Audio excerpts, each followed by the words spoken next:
Alors que Jésus quittait les bâtiments du temple, ses disciples lui montrèrent les différents bâtiments du temple. Mais il répondit, « Vous voyez tous ces bâtiments? Je vous le dis en vérité, ils seront complètement détruits. » Qui? Pas une pierre ne restera sur une autre. Plus tard, Jésus s'assit sur le mont des Oliviers. Ses disciples s'approchèrent de lui en privé et dirent, « Dis-nous, quand cela arrivera-t-il? Quel signe annoncera ton retour et la fin du monde? » Jésus leur dit, « Ne laissez personne vous induire en erreur, car beaucoup viendront en mon nom, affirmant, « Je suis le Messie. » Ils tromperont beaucoup de gens. Vous entendrez parler de guerres et de menaces de guerre, mais ne paniquez pas. Oui, ces choses doivent avoir lieu, mais la fin ne suivra pas immédiatement. Les nations partiront en guerre les unes contre les autres, et les royaumes contre les royaumes. Il y aura des famines et des tremblements de terre dans de nombreuses régions du monde. Mais tout cela n'est que le premier des douleurs de l'accouchement, d'autres à venir. Alors vous serez arrêtés, persécutés et tués.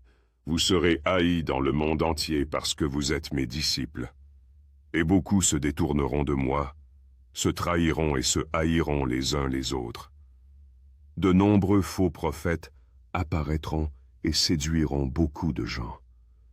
Le péché sera répandu partout, et l'amour de beaucoup se refroidira. Mais celui qui endure jusqu'à la fin sera sauvé, et la bonne nouvelle du royaume sera prêchée dans le monde entier, afin que toutes les nations l'entendent, et alors la fin viendra. Le jour vient où vous verrez ce dont a parlé Daniel le prophète, l'objet sacrilège qui cause la désolation debout dans le lieu saint. Lecteur, fais attention.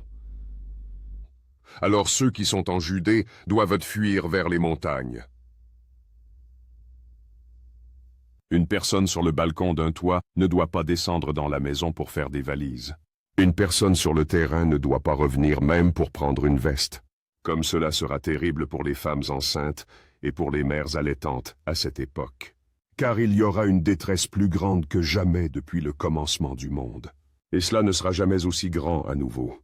En fait, à moins que cette période de calamité ne soit abrégée, aucune personne ne survivra. Mais cela sera abrégé à cause des élus de Dieu. Alors si quelqu'un vous dit « Regardez, voici le Messie » ou « Le voilà », ne le croyez pas. Car de faux messies et de faux prophètes surgiront et accompliront de grands signes et des prodiges pour égarer, si possible, même les élus de Dieu. Voici, je vous ai prévenu à l'avance. Donc, si quelqu'un vous dit « Regardez, le Messie est dans le désert », ne vous donnez pas la peine d'y aller et de regarder. Ou « Regardez, il se cache ici », ne le croyez pas. Car comme l'éclair qui brille à l'est et éclaire à l'ouest, il en sera de même lorsque le Fils de l'homme viendra. Tout comme le rassemblement de vautours indique qu'il y a une carcasse à proximité, ces signes montrent que la fin est proche.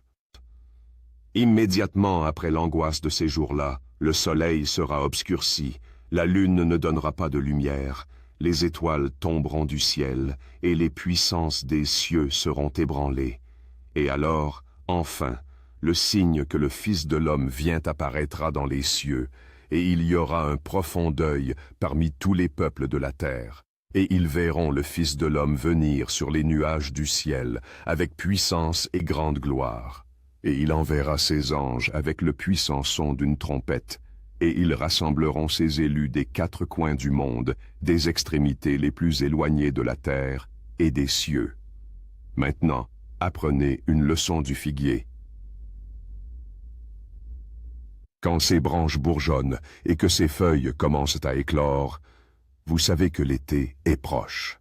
De la même manière, quand vous verrez toutes ces choses, vous saurez que son retour est très proche, juste à la porte. Je vous le dis en vérité, cette génération ne passera pas de la scène jusqu'à ce que toutes ces choses arrivent. Le ciel et la terre disparaîtront, mais mes paroles ne disparaîtront jamais. Cependant, personne ne sait le jour ou l'heure où ces choses arriveront, pas même les anges dans le ciel ni le Fils lui-même. Seul le Père sait. Quand le Fils de l'homme reviendra, ce sera comme c'était au temps de Noé.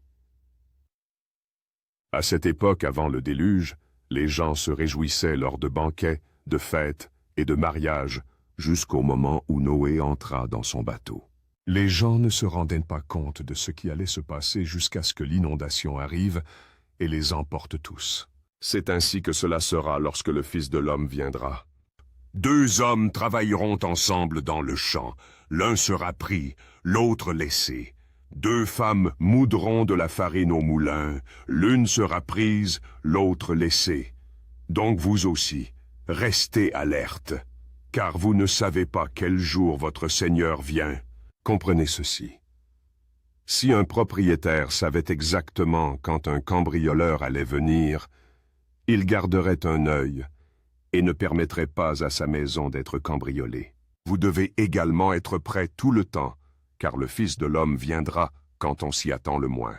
Un serviteur fidèle et sensé est celui à qui le maître peut confier la responsabilité de gérer ses autres serviteurs de maison et de les nourrir.